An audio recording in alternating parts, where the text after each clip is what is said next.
Live from the Beaver County Auto Studios, it is the Pirates Hot Stove Show. I'm Noah Hiles. Alongside me is Alan Saunders, and Alan, it's Christmas time. You can check out the sweatshirt. I know Alan isn't necessarily rocking the Christmas vibe, but if you were around him all day, you could just feel the holiday spirit just oozing off this guy. He's having a great time. That's not holiday spirit. Oh, yeah, it is. I mean, he's super excited. We're all happy to talk about the Bucks, to talk about the holiday season. We're just going to do a quick six-pack game today. Here, no free ads, you can see, and we actually are indulging in a little alcoholic beverages as well, as you can see. I'm company man Dan, not going to let anybody see what I'm drinking here. But if you're interested in sponsoring, feel free to hit us up. Before we get started, issue with the last episode. Apparently, I'm not good at talking on camera as far as aesthetically pleasing faces. So I just want to do a still shot with you right now. That way we have a for sure good thumbnail. All right, so let's just do like a cheers, and we'll pause it for 3 seconds. Ready? 1, 2, 3. Cheers. All right, hopefully that's good. All right, so we're just going to get right down to it. Not much to talk about. There is some recent news headlines with the winter meetings taking place last week. Alan's with me again, as I mentioned, and we're just going to do a quick six-pack. We do this at the end of every show. This will be the entirety of this show. We have 6 Pirates topics in these bottles. We're not drinking these beers, Alan. We got our other ones. Dan's housing them in the background here. Producer Dan, got to give him his producer credit. So do you want to go first or do you want me? I'll go first. All right, go ahead. I will. I'll start the sampler here with Nova to the White Sox. That's a good way to start because that's actually like the first thing in chronological order that went down. Ivan Nova gets traded to the Chicago White Sox for 19-year-old right-hand reliever Yordi Rosario and future considerations. You look at this move, Ivan Nova. He's vanilla ice cream. If I had to describe him. He's not great. He's not horrible. He'll get you 6 innings. He definitely won't get you any hits. He'll probably commit an error. But he's an overall, I think, a good 5th starter in a rotation. I didn't mind having him on my team. I don't mind losing him if they can replace him with someone who is just as good or better for a lower cost. And I think that's what the Pirates are trying to do here with this move. I don't really focus too much on the return. I focus on the moves they make following this to try to replace him, which we're going to get into. Overall, Alan, my take is they saw what the Rays were doing. They saw what the A's were doing. They know they have 4 really good young starters, and they said rather than dragging this older 5th guy along who probably costs a little bit more than they'd like to pay him, we're going to get creative with this 5th spot in the rotation. Maybe they talked about bullpenning. They brought in another guy who, again, we're going to get into in a little bit, and they can get creative with it. So we'll see how this move plays out. I don't think it's one you can immediately judge. What about you? Yeah, I mean, I don't have any problem with Nova being in the rotation. I don't have any problem with them trading him either. I thought an interesting part of the return was they got $500,000 worth of international free agent money. Mm-hmm. And so they're able to trade that now that there's like a cap and slot system. And the Pirates have actually been fairly active. That was part of the Andrew McCutchen trade where they got $500,000 for Ji-Won Bae. And I'm interested to see if that's something they continue to focus on because I think that's an area where the teams are still trying to figure out what the market is like and how much that money is really worth when you go to trade it for a player, compared to what you get on the back end with the assets that you acquire with that money. So I'm interested by that. But, I mean, Nova's a good 5th starter. He's fine. The thing about Nova that I am worried about him leaving has nothing to do with him on the field. It's everything to do with him in the clubhouse. You talked about this when you came on the show with me for episode 1, way back, however long ago. They don't have a lot of veterans. They don't. They lose now with Nova gone, with Mercer gone, Andy Van Slyke's banner just fell. He's been gone for a while. Producer Dan coming in to save the day. We continue though. Josh Harrison, Jordy Mercer, Ivan Nova, they're all gone. Those are the 3 probably most experienced players from last year. David Freese too. David Freese, another guy, gone. So now you have Cervelli, who's like the last legitimate veteran. Maybe, again, we might teaser, might get into that as well. But you have all of these guys leaving, and while I guess you can't really, they're not the youngest team in baseball, but they have a whole bunch of guys that are, around the 3 to 4 year MLB experience group, 1 to 2 years starters. And what I liked about Nova on this team, not only was he that good veteran presence, Alan, but he provided that veteran presence to a group of very inexperienced Latin ball players. You saw him in the clubhouse around guys like Richard Rodriguez, who, though he's 27, 28 years old, he was a rookie. And he needed that kind of mentorship to get him to where he was. Edgar Santana, who struggled early on, you have a guy like Nova there who can be the older brother to him, and he makes the improvements throughout the year. Even guys, like the catchers, some of the starters, everything like that. Nova was a big presence in that, Latino community within the Pirates clubhouse. And it'll be interesting to see how they fare without him, because it's helpful to have a guy like that who's played in New York, who's been, through a little bit more. When they're struggling, they can go to him and turn to him and look for guidance. Yeah, I think that's definitely a loss from a personality standpoint. And I think, in general, anytime you trade a player like that, sometimes it's easy to replace the production. Sometimes it's not as easy to replace that because, there's one of the things that teams pay a premium for on the free agent market is that experience. Yeah. I mean, and it's easy to say, well, small market team, you're not going to pay a premium for free agents. That's fine.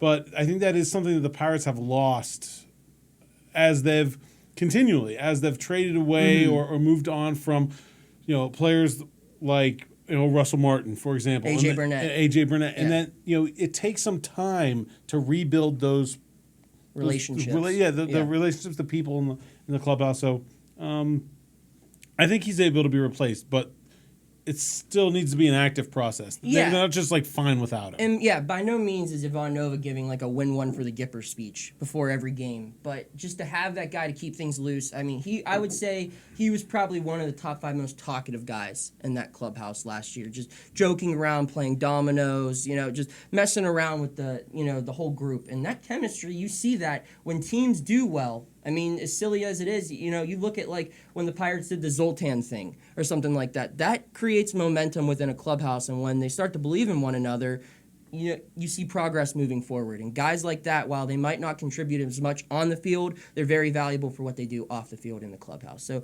hopefully someone else can step up and take on Nova's role. We'll move on now. I'll take the second one here.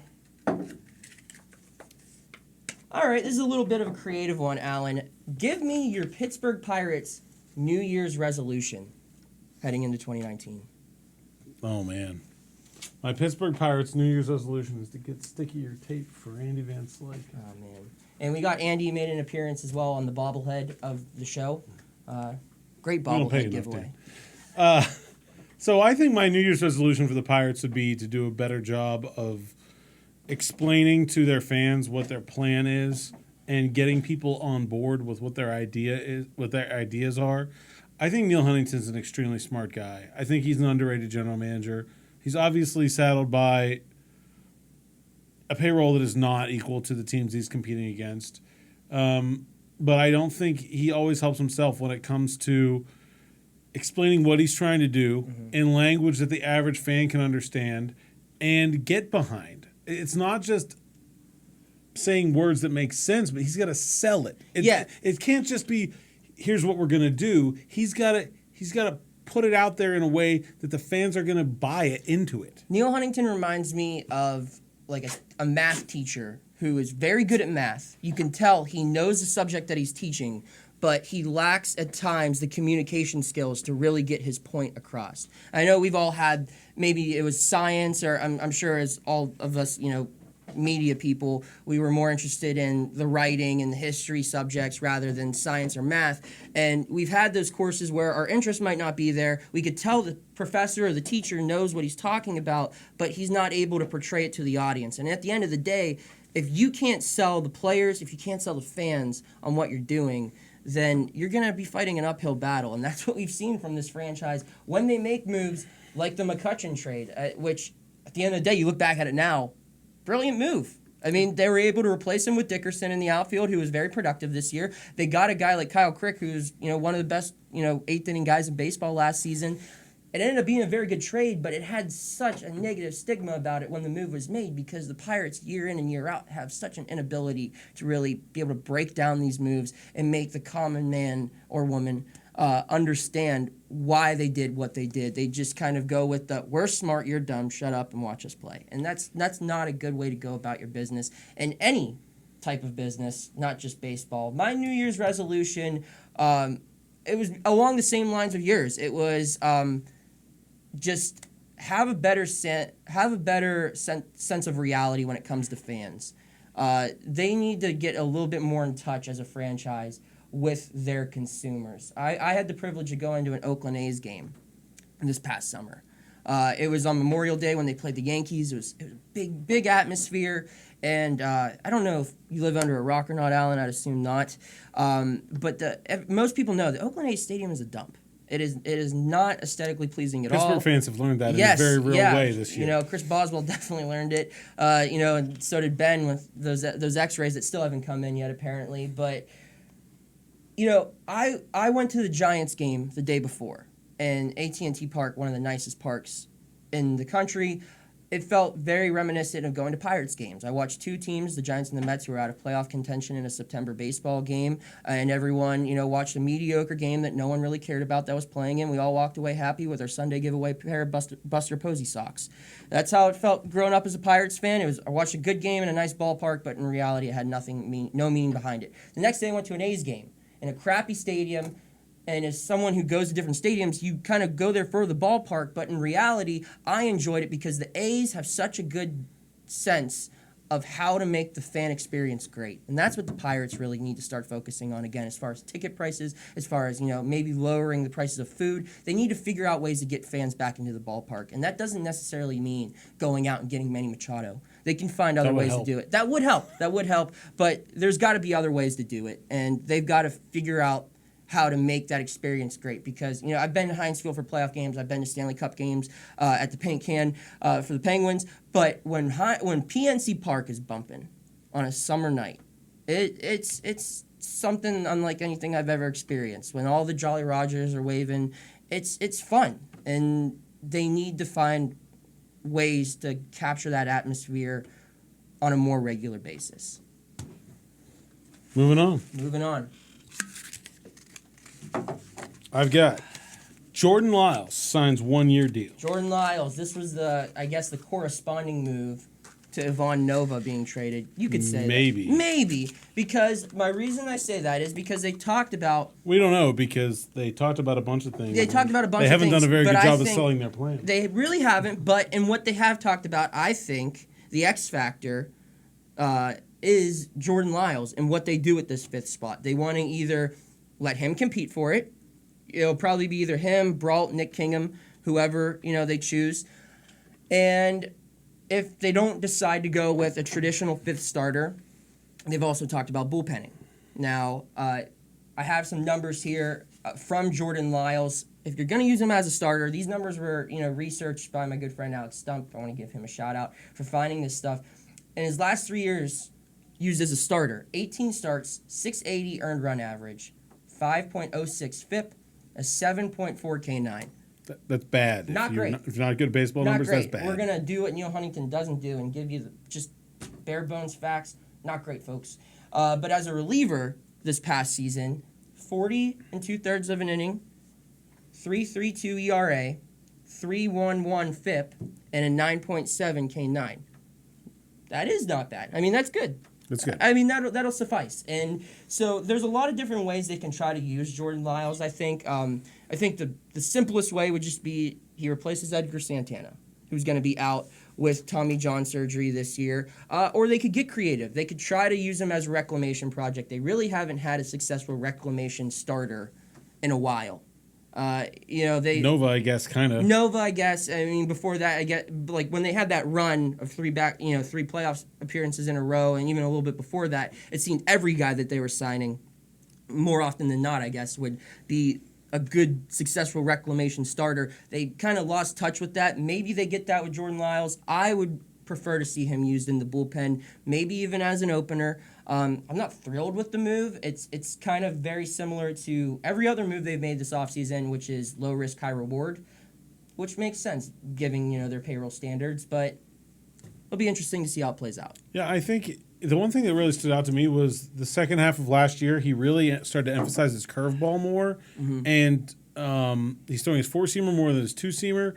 He's sort of like the anti-Pirates pitcher. They traditionally have been like sinker, slider focused team, looking for quick outs via the ground ball. But one of the things I think that we've seen a shift in their strategy is the level of importance they've placed in the bullpen recently.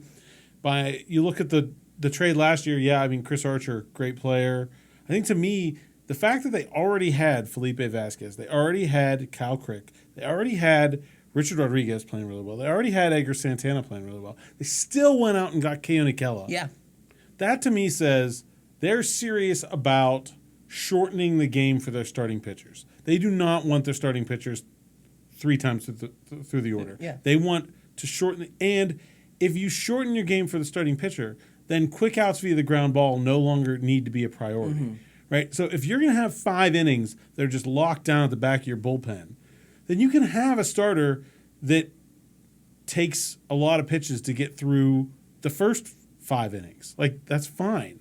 And so I think Lyles can be a starter if they don't let him pitch very deep and they let him use that curveball, which has been his best pitch. I think he's a .210 batting average against. Okay. They let him use that curveball, and sure, he might run up his pitch count, but that's okay because they've built the bullpen up to a point where they don't need him. They don't need 7 innings. They need 5. And to counteract your point here, or I guess maybe not counteract, but make a different theory, Lyles benefits a guy like Nick Kingham, who's notorious for throwing like 100 pitches through 4 innings. And if he learns how to not struggle in the first inning, but still throws a whole bunch of pitches through 4, Archer, I guess, did that as well this year a lot, you have another arm in the bullpen that they can use in Jordan Lyles. So, yeah, I agree. All right, is it my turn to draw? Yeah, you're up. All right. What we got here? Drink.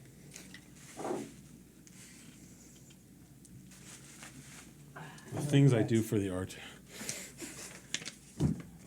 Will Francisco Cervelli be traded? I'll let you start with this one. Drink again. I'm all out. You need another one. I don't think he will. I think if he was going to be, he already would have been. They made it pretty clear that they were looking to trade him. He's a player that is going to have a small market. I mean, catcher is just, there aren't that many teams out there that need one. There's a couple that are already on the free agent market. Is Money Grandal. And then JT Realmuto being on the trade also block. available. So, I mean, there's not that many teams. And so, I mean, maybe once you see those other 2 guys find a landing spot, if there's a team that feels like they got left out, maybe. I just didn't think there was going to be that big of a market for him in the first place, and he's clearly behind those other 2 guys that are also available. I just don't feel like there's a market for him right now. Maybe sometime during the season if somebody loses a catcher, that could be something they explore then. I just don't see a landing spot that the Pirates are going to feel like they're going to get. I mean, they can't trade Francisco Cervelli for nothing. He's still a productive player. He's still worth his contract, even with the Pirates' payroll. And so they have to be able to get significant return for him if they trade him, and I just don't see that as things stand right now. And I think the main thing that's prohibited Cervelli to be traded to this point is something that has nothing to do with shows up on a stat sheet, but on an injury report. Oh, yeah. And he's not, his bat doesn't have enough pop in it, though he did have a career high in home runs last year, to be a first baseman full time, I think. Most teams, they want their first baseman 20 home runs or more. Maybe if you're going to platoon him, I think he could probably be an above average glove, just because I think he's a good enough athlete. He's a good athlete. I mean, we saw his training on Twitter Might be the able other to play day. third base. Yeah, you saw that video of him training on Twitter the other day. That was something else. But to get back to Cervelli, the ball player, he's a guy, he'll bat like 280 and, he'll hit some good doubles. He'll hit maybe 10 home runs. That's not what you want from a first baseman, but that's a good offensive catcher. The problem with him is he's had a ton of concussions. And other injuries. And Every other injury injuries. you can have, I think he he's can't had. stay healthy behind the plate. And he's just a guy that it seems every game he's taking a tough foul ball off the arm, off the head, off the chest, off the leg. And when you have to worry about a catcher getting hurt, as opposed to, aside from pitchers, catchers are the people you stress out most about getting hurt. because normally there's a big divide between your 1 and 2. The Pirates are fortunate they don't have that big of a divide in talent between their starting catcher and their backup catcher. They probably will platoon them both, and that's why I think they want to hold on to him, and that's why teams are reluctant to go after him because of the the head injury history. I think if Diaz goes off in the beginning of the year and starts hitting, I think the Pirates will take down that asking price a little bit, and maybe they will deal him. But then again, like we talked about before, he's their last true veteran, really. I mean, when you get down to brass tacks, him and Lonnie Chisenhall, who knows approximately 0 people on the team right now. I mean, maybe Eric Gonzalez, because they played in Cleveland together. But aside from that, you don't really have a ton of guys in their 30s, which is nuts to say. But Cervelli can be that guy that everyone looks up to. He's one of the few people remaining from that 2015 team. So, I don't know. I think you hold on to him, maybe deal him at the deadline, regardless if you're good or bad, because if Diaz is playing well, you really don't need him. Yep. Yeah, I agree. All right. Next up, Tulo to the Bucks. Troy Tulowitzki, shortstop, played last year. Well, he didn't play last year at all. Was under contract last year with Toronto, and he's basically going to be available for free. Yeah. I mean, he's making something like $16 million from Toronto or something. Good for him. Yeah. Anytime you can steal money from Canada, I say go for it. Just in general, anytime you can get paid for doing nothing, Yeah. I'm all about that. Yeah. He's a veteran guy. They don't have that. A mean person would have been, that's what you do for a living, Alan. But I didn't say that joke because I'm a good guy. You work very hard. Continue. He's a veteran guy. He's a position of need. Mm-hmm. Buying low, to me, it makes all the sense in the world. Yeah, there's no risk. Right? What are you risking? He's got a history with Clint Hurdle. Yeah, I mean, his rookie year, I believe, was 2007 when the Rockies made that magic run to the World Series.